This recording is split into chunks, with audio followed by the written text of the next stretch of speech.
Elastic data search या elastic search database work कैसे करता है जानते हैं। D35 system design fundamentals. इसकी वर्किंग को हमने 10 डिफरेंट स्टेप्स में बांट रखा है। स्टेप 1 जो स्टोर करता है वो जेसन डॉक्यूमेंट में स्टोर करता है। इनसाइड इंडेक्स हम एक पोस्ट डॉक्यूमेंट रेस्ट एपीआई के थ्रू बनाते हैं और फिर यूनिक आईडी दे देते हैं, जैसे कि रेस्ट एपीआई। उसके बाद जो हमारा प्रोडक्ट है वो उसका डॉक का नेम एंड इंडेक्स में हमने स्टोर करा दिया। देन स्टोर से पहले हम लोग एक एनालाइजर रन करते हैं जो टोकनाइजर यानी रनिंग फास्ट और रनिंग और फास्ट अलग अलग स्प्लिट कर देता है। लोअर केस फिल्टर उनको स्मॉल केस में चेंज कर देता है। Stop word is the end जो भी वर्ड होते हैं उनको हटा देता है। इन द स्टैंडर्ड रनिंग को रन उनको स्मॉल में कन्वर्ट कर देता है। तो जैसे रनिंग फास्ट यूज उनको रन फास्ट यूज इस तरीके से स्टोर करेगा। इन द स्टेप 3 टोकन जो भी होते हैं उनको इन्वर्टेड इंडेक्स पर रख दिया जाता है, यानी कि हम पूरे डॉक्यूमेंट को स्कैन करने की जगह एक इन्वर्टेड इंडेक्स बनाते हैं। एक शॉर्टेड मैप होता है जिसको ईच टर्म को एवरी डॉक्यूमेंट कंटेन करता है। जैसे हमारा टर्म रन है वो डॉक्यूमेंट 1, 5, 12 में है, फास्ट डॉक 1 और 3 में है, शूज डॉक 3 और 5 में है। सिंपल है। ओके, अभी हमें पता था कैसे स्टोर है in the run fast and shoes. तो इसी तरीके से जो हमारा रन फास्ट शूज इस तरीके से स्टोर है। ठीक है। ओके, नाउ वी कम ऐसा टर्म लुकअप हम तो ओ ऑफ 1 की स्पीड से देख सकते हैं रादर देन फुल स्कैनिंग। तो इसका जो सर्च है वो फास्ट है।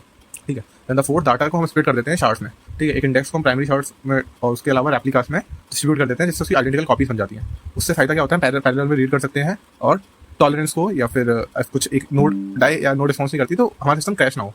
इन the step 5 we come node form a cluster. Elastic search is a cluster of a nodes. हर नोड के रोल करती है, मतलब मास्टर नोड जो ट्रैक करती है, डेटा नोड जो शेयर करती है, कोऑर्डिनेटिंग नोड जो रिक्वायर्स को रिसीव और शेयर करती है, इंजेस्ट नोड ये ऑप्शनल होती है और जो प्री प्रोसेस करती है डॉक्यूमेंट को इंडेक्सिंग से पहले।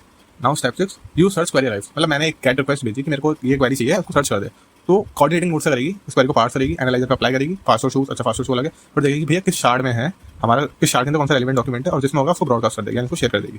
ठीक है। Now in the step 7 each shard search locally. हर जो शार्ड है हमने जो डेटाबेस में शार्ड बांट दिया वो लोकली सर्च करती है, अपने आप इंडिपेंडेंटली रन करती है। तो looks of fast get posting doc ID, look of shoes get posting list, यानी फास्ट और शूज अलग अलग इंडिपेंडेंटली हर शार्ड में ढूंढा जा रहा है।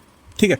Okay, now in the step 8 coordination merges and fetches. अब कोऑर्डिनेटिंग नोट क्या करेगी, जो भी रिजल्ट आया है हर शार्ट से उसको मर्ज कर देगी और उसको पिक करके फैच रिक्वेस्ट में सेंड कर देगी। ठीक है। और उसको असेंबल कर देंगी कि रिक्वेस्ट का रिस्पॉन्स होगा तो एक जेसन रिस्पॉन्स में रेडी कर देगी। Okay, in the step 9 we come near real time research NRT. Index document are not immediately search. जो भी हमारे इंडेक्स डॉक्यूमेंट को तुरंत सर्च नहीं होता, किस तरीके होता है, डॉक्यूमेंट रिटर्न मेमोरी बफर। ठीक है। हर सेकंड बाद बफर फ्रेश करता है, रिफ्रेश करता है अपने सेगमेंट को। अब हर न्यू सेगमेंट वो स्क्रीन पर विजिबल होगा। ठीक है। फिर जो स्कैन होने के बाद 3 सेकंड में वो फ्लैश हो जाएगा।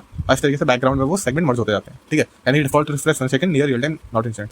लास्टली हम लोग रिजल्ट जो भी हमें डेटा रिट्रीव करना है मिल जाता है एज अ जेसन रिस्पॉन्स। ठीक है। Hits total matching document, hits top document sources और आईडी, लाइक कुछ टुक जो भी हमें टाइम लगा हुआ है aggregation. Okay, the whole scatter gather around complete single 8 millisecond. तो यहाँ सर्चिंग की स्पीड काफी फास्ट होती है। Distributor search feel instant use, क्योंकि हम जो सर्च है वो अलग अलग इंडिपेंडेंट नोड पे कर रहे हैं, उनको सर्च करने के लिए कोऑर्डिनेट नोड भी यूज हो रहा है। This is the proper in the minimize working of elastic search for such content follow the code violent.